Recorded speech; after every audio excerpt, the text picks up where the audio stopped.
My father gave the family business to my younger brother. What I did next shocked them. Part 2. Delays, layoffs, automation screw-ups. They missed the old days. So I gave them something better.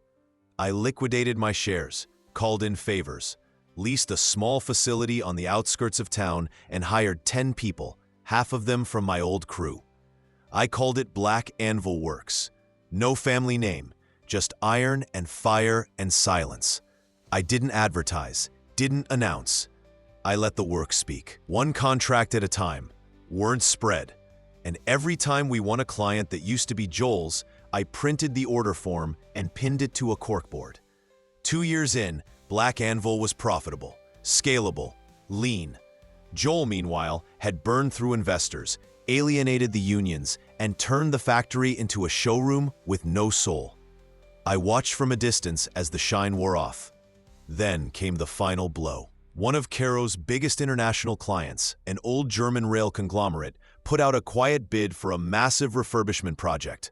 Joel didn't even know about it, but I did, because the lead engineer, I'd coached his daughter's soccer team 5 years earlier. We landed the bid. It was massive, public, final. Caro Innovations stock tanked. Joel laid off 50 workers in 1 week. He went on podcasts talking about market turbulence and navigating disruption. I didn't gloat.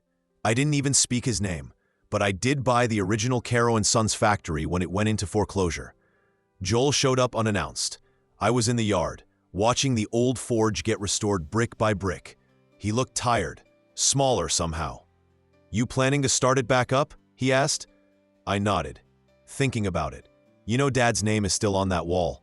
I turned to him. "It won't be when I reopen." He flinched. "You think you won, Nathan?"